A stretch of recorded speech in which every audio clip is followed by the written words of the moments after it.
देश के गृह मंत्री राजनाथ सिंह हैदराबाद पहुंचे। इस दौरान उन्होंने खास तौर से वायु सेना की एकेडमी में हिस्सा लिया और वहां पर उन्होंने देश में वायु सेना के नवनियुक्त अधिकारियों को क्या संदेश दिया है, अब आप यह भी जरूर सुन लीजिए। आज भारतीय वायुसेना एकेडमी में 212वें कोर्स की संयुक्त स्नातक परेड की समीक्षा करना सचमुच हमारे लिए यह एक गौरव का क्षण है। सबसे पहले मैं इस शानदार परेड में शामिल सभी ट्रेनीज को तहे दिल हार्दिक बधाई देता हूं। आज की यह परेड दिखाती है कि इसके पीछे आपने कितनी कड़ी मेहनत की है और कितना आपने अभ्यास किया है। इसके साथ ही मैं आज के पुरस्कार विजेताओं को भी बहुत बहुत हार्दिक बधाई देता हूं। साथियों, आज का दिन आप सभी के जीवन के सबसे महत्वपूर्ण दिनों में से एक है। आज से आप अपने जीवन की एक नई यात्रा पर निकलेंगे। यहां से आपके जीवन को एक नई दिशा मिलने वाली है। यह आपके लिए एक बड़ा अवसर है ही, साथ ही साथ यह आपके माता पिता, मित्रों और आपके प्रशिक्षकों के लिए भी एक बेहद गौरव का क्षण है। इसलिए मैं समझता हूं इस अवसर पर आपके साथ साथ ये सभी बधाई के पात्र हैं। साथियों, आज मैं आप सबके बीच इसलिए आया हूं ताकि मैं रक्षा मंत्रालय के इस उत्कृष्ट परिवार में शामिल होने पर आपको हार्दिक बधाई दे सकूं और आपसे दो बातें भी कर सकूं। मैं भले ही एक रक्षा मंत्री के रूप में यहां पर आप सबके बीच आया हूं, लेकिन चूंकि मैं उम्र में आप सबसे बड़ा हूं, इसलिए मैं कुछ देर तक आप सभी साथियों से एक अभिभावक के रूप में कुछ बातें करना चाहूंगा। साथियों, आज से आप सब कैडेट से ऑफिसर बन रहे हैं। एक कैडेट और एक ऑफिसर के जीवन में बड़ा अंतर होता है। जब आप कैडेट थे तब आपके जो इंस्ट्रक्टर थे या फिर जो प्रशिक्षक थे, वे पहले आपको ट्रेनिंग देते थे, पहले आपको लेसन पढ़ाते थे, फिर उस बेस पर आपका इवैल्यूएशन होता था या आपका एग्जाम होता था। लेकिन अब जब आप अफसर बनकर बाहर की दुनिया में जाएंगे तो वहां स्थिति बिल्कुल अलग होगी। वहां एग्जाम पहले होगा और उस एग्जाम के बाद आपकी गलतियों से आपको लेसन मिलेगा। उस रियल लाइफ में आप सबक बाद में सीखेंगे, आप परीक्षा पहले देंगे। इसलिए मुझे लगता है साथियों कि वह जो आपकी केयर फ्री लाइफ थी वह अब यहां से समाप्त हो रही है, क्योंकि अब तक इंस्ट्रक्टर थे जो आपको गाइड करते थे।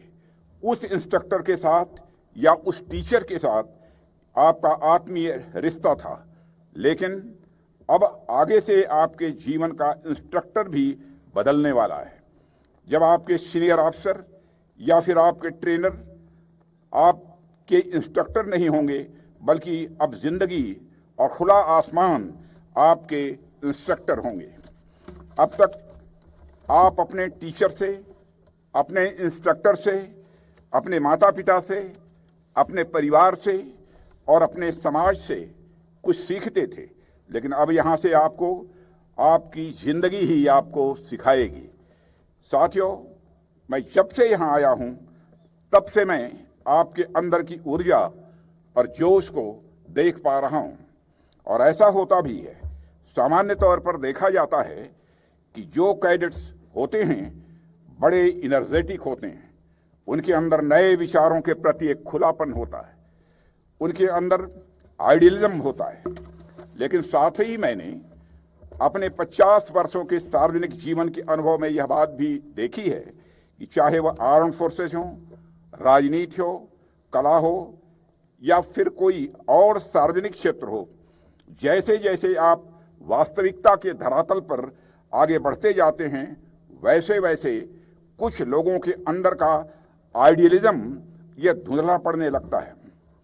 आज आप अपने दोस्तों से, अपने परिवार वालों से, अपने माता पिता से मिलने के लिए बहुत उत्सुक होंगे। आप नई एनर्जी से भरे हुए हैं। आपका पार्टी करने का भी निश्चित रूप से मन होगा। आपका लोगों से बात करने की भी इच्छा होगी। आपके लिए आज का दिन ये बेहद खुशी का क्षण है। इसलिए हो सकता है कि मेरी कई बातों को आप इतने ध्यान से न सुन पाएं। हालांकि आपकी इस खुशी के क्षण में मैं खुद भी इस भाषण को बहुत लंबा नहीं खींचूंगा, लेकिन एक बात अवश्य मैं आप लोगों से कहना चाहूंगा। आप मेरे पूरे भाषण को भूल भी जाएं, पर सिर्फ एक बात याद रखें तो भी मैं अपना यहां पर आना सफल मानूंगा। आपके अंदर नई सोच और नए विचारों के प्रति जो खुलापन है तथा जो आपका आइडियलिज्म है, उसे किसी भी हालत में आप खोइएगा मत। यह मेरा आप सबको सुझाव है। साथियों, रोज सुबह जब आप अपने ऑफिस में जाएं या फिर अपने प्लेन को उड़ाएं, तो एक पल के लिए ही सही आप आज की इस पासिंग आउट परेड को आप जरूर याद रखिएगा। यह मैं आपसे कहना चाहूंगा। आप हमारी बातचीत का यह अंश जरूर याद रखिएगा कि हमें आपने अपने आइडियलिज्म को किसी भी सूरत में खोना नहीं है। आज आप इतने एनर्जेटिक हैं, रोमांचित हैं, खुश हैं। न्यू थिंकिंग एवं आइडियलिज्म से पूरी तरह से आप लबरेज हैं। इस खुशी और एनर्जी, इस आइडियलिज्म को आप एक मिनट के लिए भी अपने रोज के काम से पहले याद कर लेंगे तो निश्चित रूप से आप अपना आइडियलिज्म कभी नहीं खोएंगे और आपके अंदर कैडेट की जो ऊर्जा है, जो नयापन है, जो आइडियलिज्म है, वो हमेशा स्वाभाविक रूप से यह बनी रहेगी। मुझे पूरा विश्वास है कि आप यह बात जरूर याद रखेंगे। साथियों, आर्म्ड फोर्सेस में ट्रेडिशन बहुत ही महत्वपूर्ण होता है, क्योंकि यह टाइम टेस्टेड होती है। एक लंबे समय तक इसने यूजफुल पर्पज को सर्व किया होता है। इसलिए ट्रेडिशन को उचित महत्व देना यह भी अति आवश्यक है। लेकिन एक विशेष बात की ओर हमें ध्यान देना आवश्यक है कि लंबे समय तक अगर हम बिना सोचे समझे केवल ट्रेडिशन को ही फॉलो करते रह गए तो हमारी व्यवस्था में जड़ता की स्थिति स्वाभाविक रूप से आ जाती है। उस जड़ता की स्थिति से बचने के लिए तथा समय के हिसाब से तालमेल बनाने के लिए इनोवेशन का लाना यह भी बेहद आवश्यक है।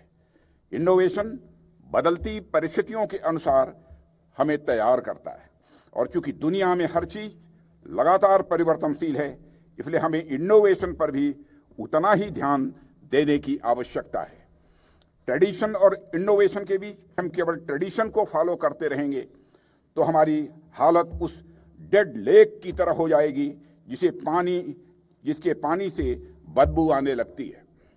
हमें एक नदी की तरह प्रवाहमान रहना है और यदि हम नदी की तरह प्रवाहमान बने रहना चाहते हैं तो हमें ट्रेडिशन के साथ साथ इनोवेशन को भी लाना होगा। साथियों, आपने देखा होगा कि भाषा में मेटाफर का एक बहुत बड़ा महत्व होता है। आप सबने हिंदी में कहावत सुनी होगी, हवा में उड़ना। सामान्य तौर पर हवा में उड़ने को बेहद नकारात्मक तरीके से देखा जाता है। इस मुहावरे का प्रयोग भी आपने कई जगह पर सुना होगा कि फला व्यक्ति बहुत ज्यादा हवा में उड़ रहा है। इसका मतलब होता है कि उसका जमीन से यानी रियलिटी से कोई जुड़ाव नहीं रह गया है।